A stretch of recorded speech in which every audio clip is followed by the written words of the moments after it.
আসসালামু আলাইকুম। আমি শামীমা মুহিব। সানমুন কিচেনে আপনাদের সবাইকে স্বাগতম। আজকে তৈরি করে দেখাবো পিৎজা। আমি যে পিৎজাটি তৈরি করব এটা কোনো অথেন্টিক পিৎজা নয়। এটা জাস্ট আমার নিজের মতো করে একটি পিৎজা তৈরি করি। এটা বাসায় আমি প্রায় তৈরি করি। খুব অল্প সময়ে অল্প উপকরণে আর অল্প খরচেই তৈরি করা যায়। ঝটপট তৈরি করা যায় বিধায় এই নাস্তাটা বেশ জনপ্রিয় একটি নাস্তা। আমার চ্যানেলে একটি পিৎজার রেসিপি আছে, সেটা আবার অন্যরকম। আজকে যেটা দেখাচ্ছে এটা আবার অন্যরকম। দুটা দুই রকমের টেস্ট। আমার কাছে আগেরটা থেকে এটার টেস্টটা বেশি ভালো লেগেছে।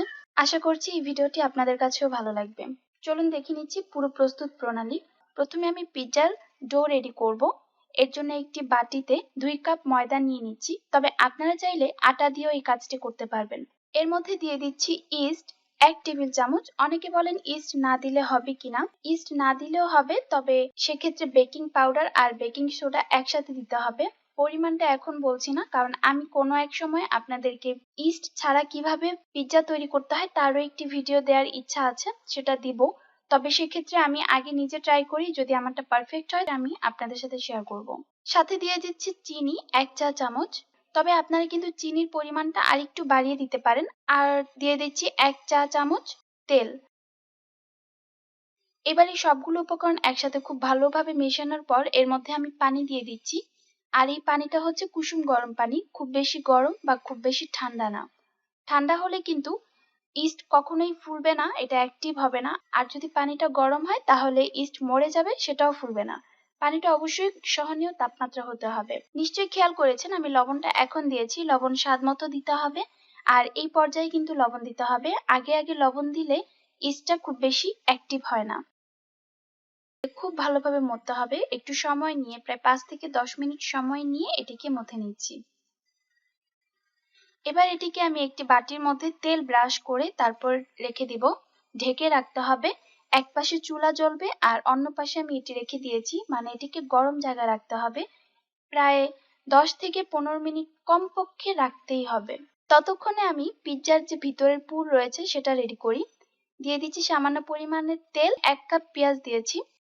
দিয়ে দিচ্ছি সামান্য মশলা, মানে একটি লং, একটি দারচিনি, একটি এলাচ আর একটি তেজপাতা। এগুলো দিয়ে খুব ভালোভাবে একটু ভেজে নিচ্ছি। পেঁয়াজটা জাস্ট একটু যখন এমন নরম হয়ে আসবে তখন আমি এর মধ্যে 1 চা চামচ আদা রসুনের পেস্ট দিয়ে দিলাম। পেঁয়াজটা জাস্ট হালকা একটু কালার হলেই হবে, খুব বেশি কালার হওয়ার প্রয়োজন নেই। পেঁয়াজটা একটু কালার হলেই আমি এর মধ্যে কর্নফ্লাওয়ারের মিশ্রণটা দিয়ে দিব। আমি এখানে কিছুটা পানি নিয়েছি আর সাথে দিয়েছি 1 টেবিল চামচ কর্নফ্লাওয়ার। তবে কর্নফ্লাওয়ার পরিমাণটা আপনারা বাড়িয়ে বা কমিয়ে নিতে পারেন। আমি সেই মিশ্রণটা এখানে দিয়ে দিলাম এবং সাথে দিয়ে দিলাম একটু কাঁচামরিচ আর একটু টেস্টিং সল্ট। আরো একটু পানি দিয়ে এটিকে খুব ভালোভাবে নেড়ে চেড়ে পানিটা যখন শুকিয়ে আসবে তখন এটিকে আমি নামিয়ে ফেলবো। আপনারা চেষ্টা করবেন টেস্টিং সল্টটা দিতে, এতে করে টেস্টটা একটু ভালো লাগে। তবে এর রিপ্লেসেন্টে আপনারা চাইলে চাট মশলা অথবা ম্যাগি যে ম্যাজিক মশলা রয়েছে সেটাও দিতে পারেন। এখন আমি এর মধ্যে দিয়ে দিচ্ছি গোলমরিচের গুঁড়া। এটা আছে 1/2 চা চামচ। এই গোলমরিচের গুঁড়াটা অবশ্যই দিবেন, এতে করে টেস্ট অনেক দারুণ আসে। ব্যাস, এই যে পিৎজার যে পুর সেটা কিন্তু রেডি হয়ে গিয়েছে। এবার ডোটা দেখুন কতটা ফুলে উঠেছে, আলহামদুলিল্লাহ। এখন আমি এটিকে আবার খুব ভালোভাবে মথে নেব। খুব ভালোভাবে চেষ্টা করবেন 2 হাত দিয়ে চেপে তারপর মসৃণ করে মথার জন্য। এটিকে আমি 2টি ভাগে ভাগ করে নিয়েছি। একটি ভাগ হচ্ছে ছোট আর একটি ভাগ হচ্ছে বড়। ছোট অংশটা দিয়ে আমি এইভাবে রাউন্ড শেপ তৈরি করে নিচ্ছি। আর বড় অংশটা এইভাবে আমি একটু রুটির মতো করে মোটা করে বেলে নিচ্ছি। আজকে যে পিৎজাটা আমি তৈরি করব এটা অনেকটা বড় করে তৈরি করব। আপনারা চাইলে ছোট করে তৈরি করতে পারেন। আমি সরাসরি এটিকে ফ্রাই প্যানে দিয়ে দিচ্ছি। অনেকে আবার নিচে তেল ব্রাশ করে নেয়। তো আমি তেল ব্রাশ করি না, এতে করে নিচের অংশটা একটু মুচমুচে হয়, খেতে ভালো লাগে। আপনারা চাইলে ফ্রাই প্যানের নিচে একটু তেল ব্রাশ করে তারপর এই ডোটা দিতে পারেন। সাইডে একটু পানি দিয়ে সার্কেলটি তৈরি করেছি সেটাকে আমি চারপাশ থেকে এভাবে লাগিয়ে নিলাম এবং কাঁটা চামচ দিয়ে এইভাবে একটু ছিদ্র করে দিতে হবে। এতে করে বাবল ক্রিয়েট করবে না, চারপাশটা সুন্দর সমান হবে।